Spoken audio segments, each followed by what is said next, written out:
Okay, well today we're gonna do boost leaks. I'm gonna show you on how to do boost leaks today. So this is gonna be fun. I've had it where people told me that they've ran a smoke machine to find boost leaks. I will tell you this: if someone's telling you that they're gonna smoke your car to do this, then don't even bother, because smoke really only works when naturally aspirated, and you're only gonna find leaks that are basically like under no boost pressure, if that makes sense. What we're gonna do is simulate boost pressure, and we're gonna find leaks that way. And the reason is because you might not have a leak show up under the smoke, or basically under vacuum pressure. You might not have the leak show up. But say you're making boost with your engine. Then say there's a leak once you start making boost with your engine around 5 pounds, 15 pounds, 20 pounds. I don't know what your boost level is gonna be, but say once you start making boost, it splurges. Basically what I'm just saying is you're only gonna find these leaks if you simulate boost pressure. That's what this device is for. Let me show you. It's this guy. I picked him up, I want to say 20 bucks. You could build it yourself, but for how much I paid, it was like, why not? When I did get this, there was a little bit of things that, you know, like, there was leaks coming out here, there was leaks coming out there. Even the Schrader valve wasn't totally tight, but I see why they sent it like this, and it's so that you can adjust the gauge where you want it. You can adjust this. Like, say if you're working in a tight clearance space, you can move everything around. But to make sure there was no leaks, coming from this attachment, I basically just glued everything down using epoxy and rubber cement. And so far it's worked. I'm gonna go ahead and start taking things apart. I'm gonna show you how easy it is to actually put this thing on, the way I got my turbo set up. So let me go ahead and do that. Yes, my car uses the stock air filter of a Fiero, and we kept the air canister.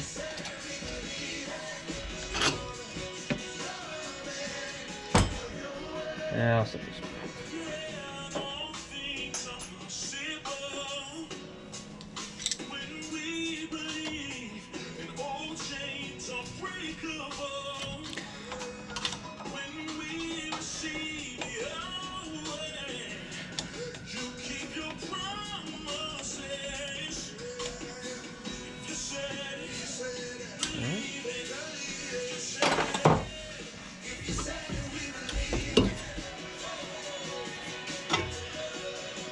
Put that there.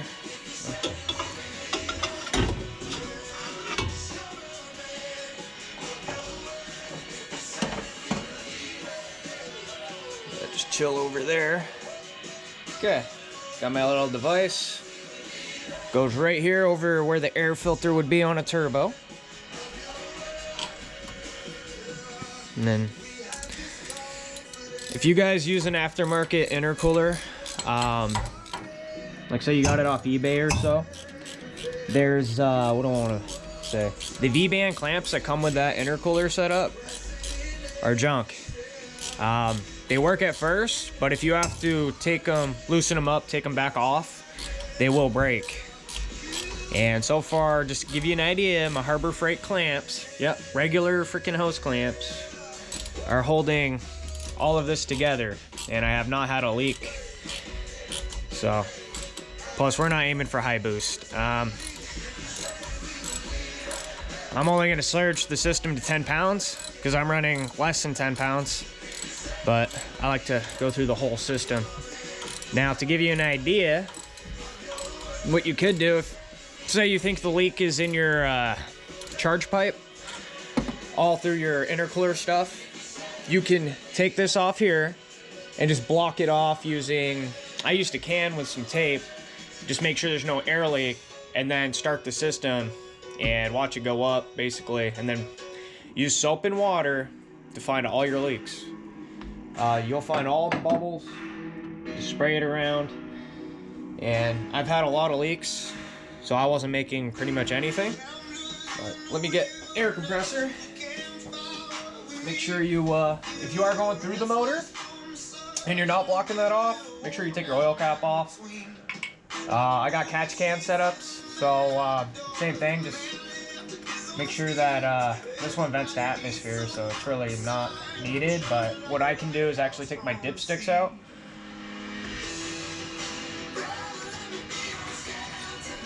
Like so. Just leave them loose. I don't, well, nah, they might blow off. You don't want that. Alright. Just leave them right there. Alright, look at my air hose.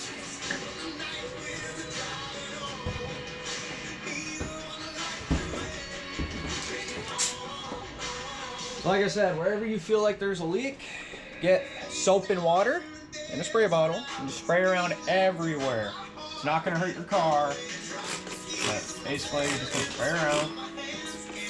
I had a massive one coming out my blow-off valve, of course. Alright, we're going to start there. I'm going to go ahead and fill this up.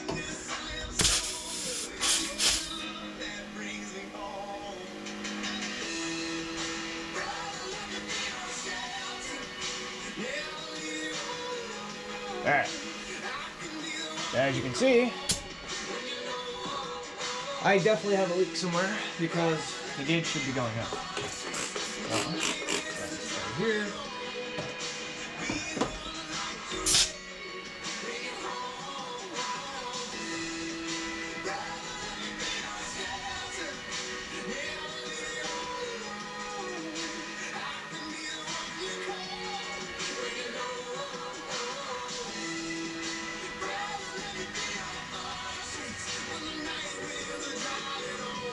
Not only that, like with the pressure, you should be able to feel it.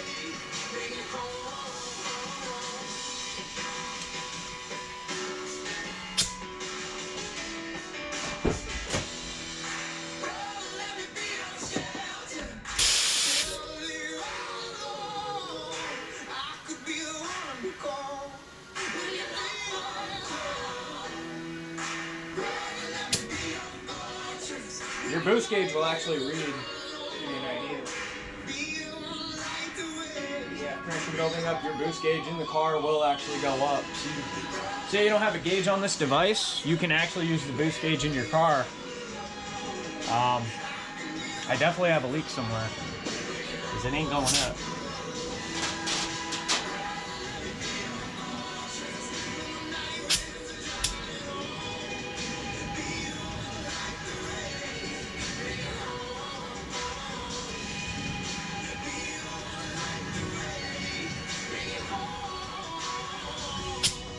As you pick up some chocolates for that special somebody, be realistic. Buy some chocolates for yourself too. It'll make that drive home less tempting. There's 2 trays in the box, so if I eat one from the bottom tray, she's probably not gonna find out, right? Just another helpful Valentine's Day reminder from SOS. Okay, so it is coming out there. Alright. You know what we'll do? We'll block off the catch can setup and let it just go through the motor. See what happens.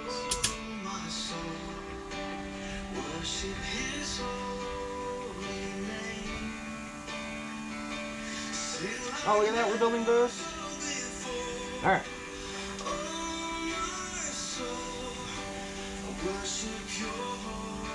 I hear a leak somewhere.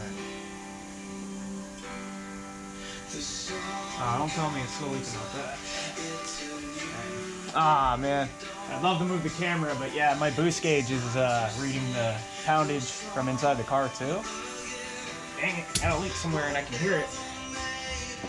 I was hoping, give you an idea, the frickin' idle air control valve was leaking.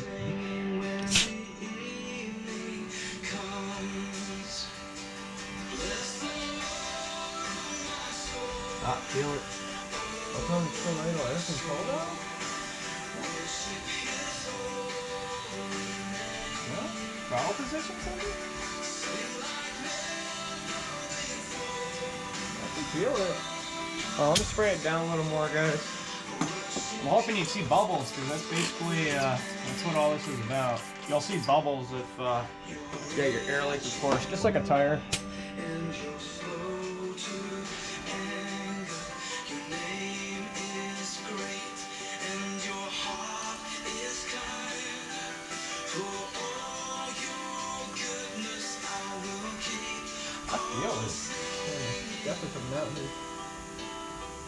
So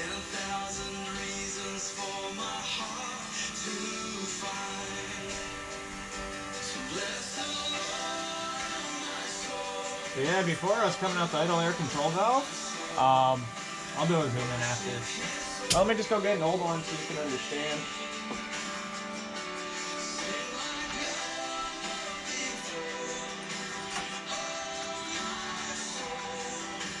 Okay. We'll get an old one.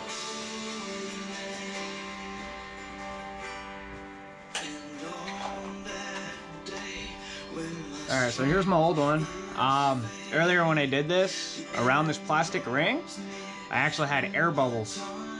And I was like, what the heck? So what I did was sanded it down. I put epoxy all the way around it. And sure enough, we don't have any bubbles coming out of it. You would actually see it. There would actually be bubbles right here. And I definitely zoom in on it, but I'm not seeing any. I'm feeling the air coming out the throttle position sensor now. So I gotta check that out. If I can get that thing to bubble, I'll zoom in on it. But right now, as you can see, we have a leak. And that is with the motor simulated only at, let's see, 3 pounds of boost. So at 3 pounds of boost, it's now leaking out right here. I can feel it. I just gotta figure out like exactly where. I gotta see if I can take this off. Maybe there's a gasket that's not there. But if I have to silicone it.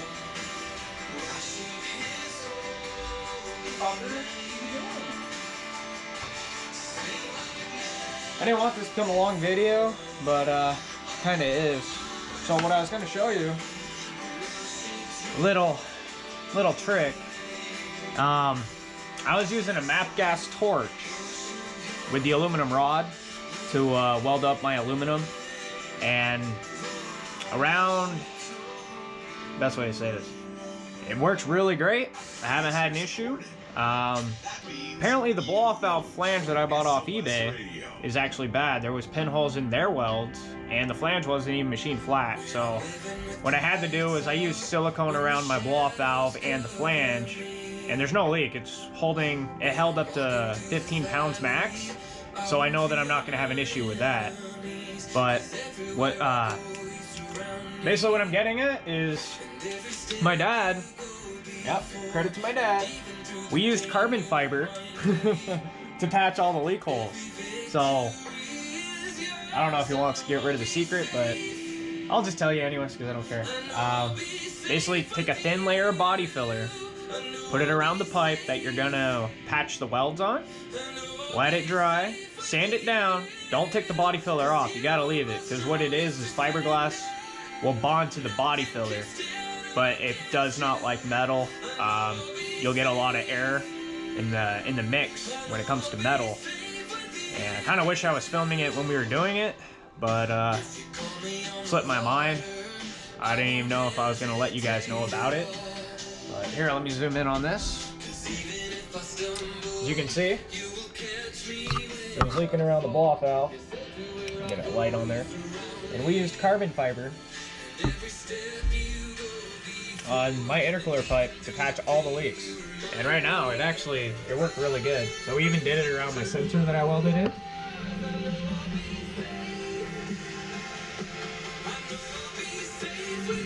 Zoom in on this.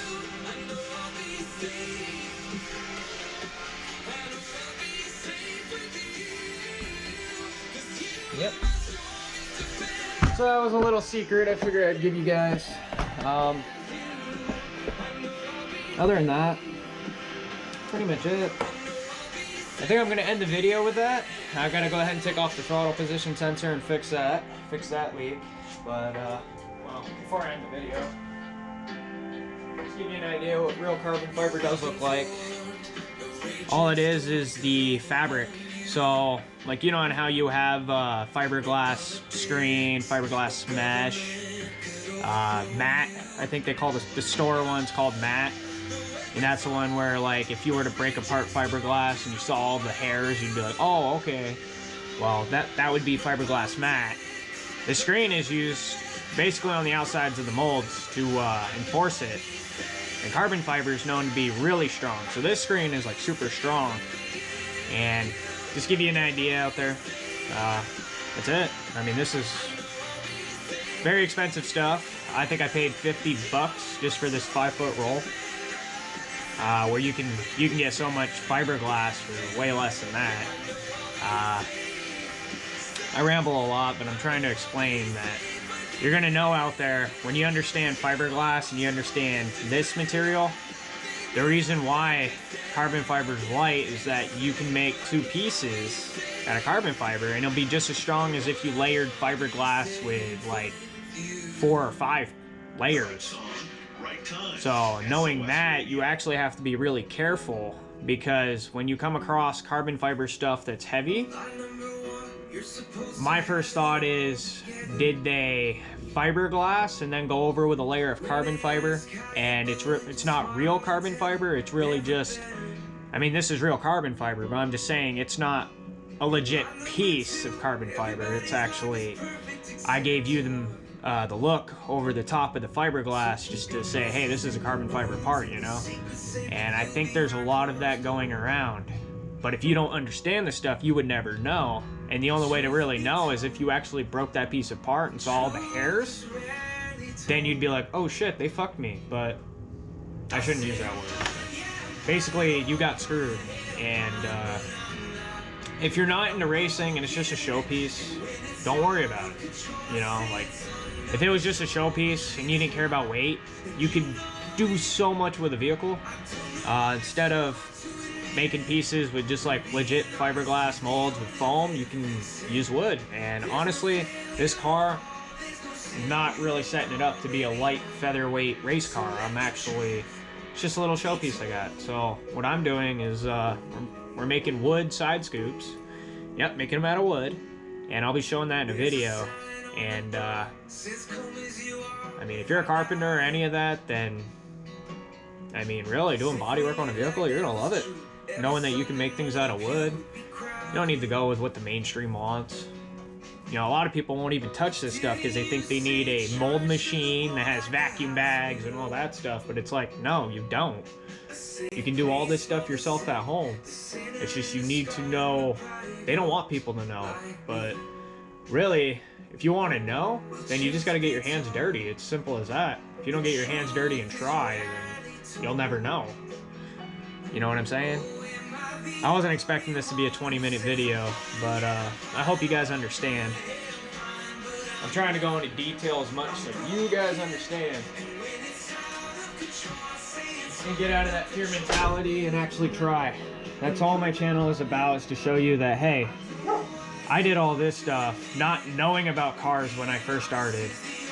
And look where it led me. 7 years of my life, and now I'm tearing engines apart, putting them together. It's amazing what you can do if you just put your mind to it. People say, why do you work at DHL? Why don't you go get a job doing that stuff? Well, I would love to, but the system screwed us. Like, if we're into custom stuff, then the only way you're ever going to know about it is to be in a custom shop. But the only way to be in a custom shop is you have to already know how.